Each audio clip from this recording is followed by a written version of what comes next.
please request L. Saumin Narayan, Associate Director, VSSC, to kindly come and join us and take off with this gathering. Can we please give a huge round of applause, please, for Mr. L. Saumin? Thank you. Good afternoon to all of you. Today's topic is from launch vehicles to space economy, that accelerating India's space tech for global impact. That is the topic which we will be covering within 20 to 25 minutes. And as Dr. Kiran Kumar sir already told, our founder of the Indian space program and India's visionary, Dr. Sarabhai, that we should be second to none in the application of advanced technologies to real problems of man and society. That's why the ISRO, right from the beginning, inspection to now, we are always giving much thoughts and whatever the benefits to our mankind, Indian mankind, we are doing as a part of our space program. And this was ably supported and followed by our Professor Satish Dhawan. He was our first chairman of Indian Space Research Organization. He also told we must utilize the national expertise and capabilities in all our programs. Based upon that, now we are all of you aware, all our Indian industries, academia, everybody is participating in our space program, and we are getting benefited from all of us, all of them. And as you are aware, Kiran Kumar sir also told there's only a pictorial representation. We started very humbly from TERS, that is Tumba Equatorial Rocket Launching Station from Trivandrum, sleeping village that time. As he told from the Archbishop, we got the small church and then we started our space program with launching Nike rocket from US in 21st November 1963. Then subsequently followed by 20th November 1967, our own Rohini first sounding rocket was launched from our Indian soil. That is the first rocket lifted off from our TERS, Indian rocket. That was only 7 kg in weight, and the altitude it reached was 7 km, and duration of the burning was only 2 seconds. But that was giving the immense pressure and further motivation to go up further.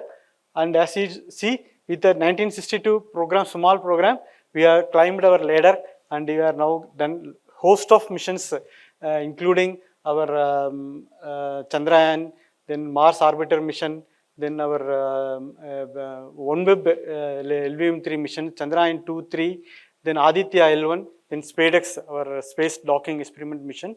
The host of things we have done it. And as you are aware, our launch vehicle is fully in multidisciplinary domain expertise. Any field in engineering, you name it, it will have application and it requires for the development of our launch vehicle. I will not go into each bullet, then it will take a long time, then it will take itself around 20 minutes. But it's a host of all applications areas involved in developing our launch vehicle. Therefore, most of our industries and academia all are helping us in all these these engineering fields, and we are getting benefit from them. And as you start 1963 from sounding rockets to our 2017, our heavy lift Mark 3 launch vehicle Mark 3 to have 4 ton to GTO. That is our target we achieved. Then after that, we developed our small satellite launch vehicle to cater the small spacecrafts requirements of commercial SSLV. Now our thing is humans to the launch vehicle, as Kiran Kumar sir told. In next year, maybe middle, we will have first our H1 mission, Gaganyaan mission will be there to take our Indian astronauts in our Indian vehicle. Then we are now having a planning, or already budget is approved for our next generation launch vehicle that will have around capability of around 9 ton to put it in GTO and around 20 ton in our LEO missions it can put.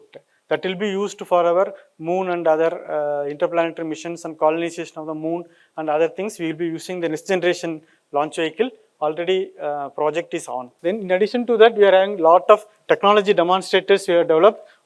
Famous is our RLV, reusable launch vehicle is landing experiments, which in our Ticharaduga launch site we have made it. From the helicopter we have taken to altitude of around 3.5 km and we dropped it, and it had a auto landing with even the direction and the azimuth of the vehicle we have changed. Auto landing, it came and done the runway with the fastest speed. That is around 100 meters per second is the touchdown speed. With that autonomy, it has come and landed. Even our fighter aircrafts, half of the speed only we are coming and landing. This is the highest landing speed we have demonstrated. And we are having our test vehicle to test our crew escape system of our Gaganyaan mission. Then we are having a GSLV. We want to take the RLV to orbit also in your GSLV, and orbital re-entry also we want to demonstrate shortly. Then vertical takeoff and vertical landing for our reusable vehicle. NGLV will be reusable, first stage booster will be there. To recover the first stage, we are going to do experiments and learn as per our Falcon 9 and SpaceX mission. Then totally HAWA missions, air breathing missions also we are planning, and already some experiments are going on. We hope that using air breathing propulsion in hypersonic, supersonic combustion also will be demonstrating. Then if you take so far, we are around 230 missions we have accomplished in India, including our launch vehicles of around 80s and remaining satellite missions. Then totally around 433 satellites we are launched from the Indian, out of which the 433 satellites of 34 countries we have launched, out of which 18 are student satellites, 2 are re-entry missions, and one is our Gaganyaan test vehicle we have developed. And there are a host of technology demonstrators also we are doing. For the crew escape system, pad abort test also we demonstrated. Then our using our first launch vehicle Mark III, the CARE mission, that crew module atmospheric re-entry experiment we have made, that will be very helpful for our Gaganyaan program. Then reusable, using our small S9 booster, RLV was taken to Mach number 6 in the atmosphere. Then auto landing in the sea also we demonstrated. Then scramjet propulsion, which we will be using for HAWA, using our sounding rocket 560 we are using. Then inflatable aerodynamic decelerator also technology demonstrator used to using sounding rockets, and the TBD1 I already told. Then which all these things we are doing mainly for the 4 reasons. One is socio-economic security we can give, agriculture, geo-tagging or climate resiliences, we can give our independent assessment, and India can be self-reliant. Then disaster management also, all this data are helpful as our Kumar sir already explained. Then resource management like forest cover, water monitoring, fishing zones, then how the fishing zones saved our fuel consumption also Kumar sir very nicely explained. Then mineral mapping, then sustainable development, like city planning. Nowadays even the city planning, urban management, we are taking satellite pictures and we are doing. For all these things our satellites are supporting. Therefore it's commercially now we are in the markets. Okay, then now if we compare the economy, space economy, the globally, if we take into 2024, $687 billion is the economy, global space economy, which they are targeting by 2035 to $1.8 trillion economy by upgrading the downstream applications of the satellite, commercial services, economic benefits across multiple industries. So that is our planning. As far as the space market is concerned, launch vehicle is concerned, from 176 billion, they want to increase by the growth rate of around 7% to $377 billion by 2035. By going for the easiest way of satellite manufacturing, launch services, earth observation and satellite-based communication and navigation, globally they want to improve. This is a space economy projected by the survey. Okay, but in the context, in the Indian scenario also, if you take from 2020 to 2025, if you take out for the upstream in the satellite manufacturing itself, around 8.1% growth rate we are seeing, and the launch services also we have seen around 13% growth rate we have seen, and the ground segment, the application of those space data, around 6.9% growth rate we are seeing, and satellite services also around 4.2% growth rate we are seeing, which are with application in all this maritime, telecom, media environment, aerospace and defense, transportation logics, agriculture, everywhere these products are used.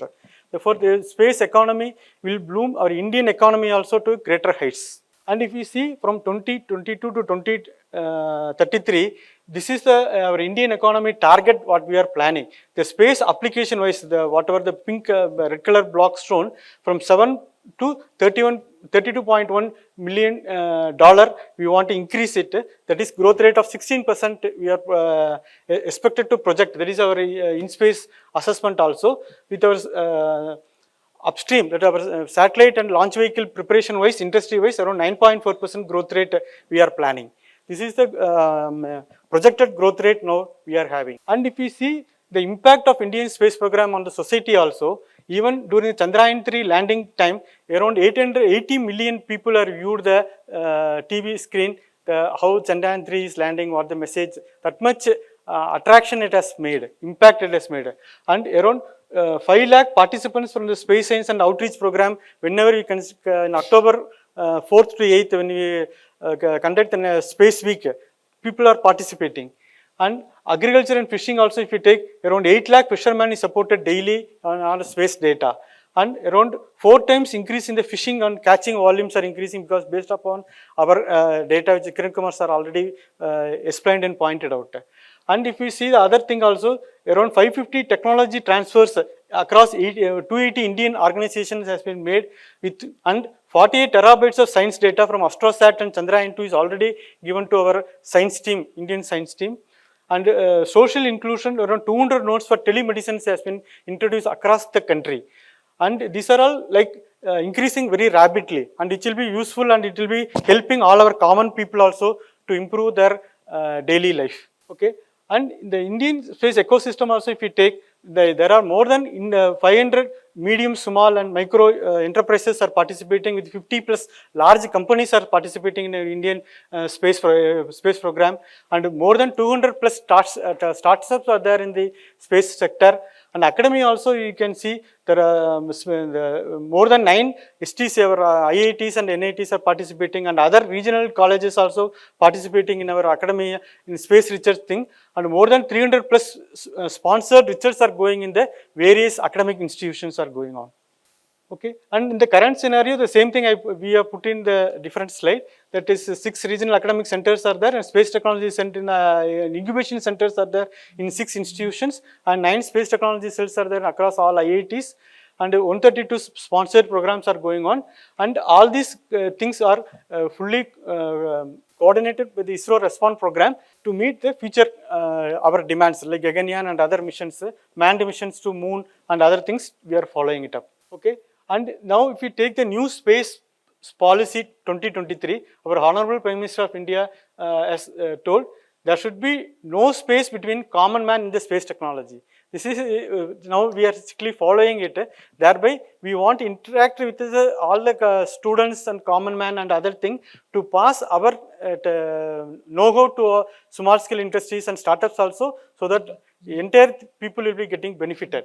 And our vision is the detailed structural design of all components, the national socio-economic development of security, protection of environment and lives, pursuing peaceful exploration of outer space, and stimulation of public awareness and scientific quest. These are all our vision to pass it on to our society, with a strategy to encourage R&D in space sector and making available public goods and services for national priorities.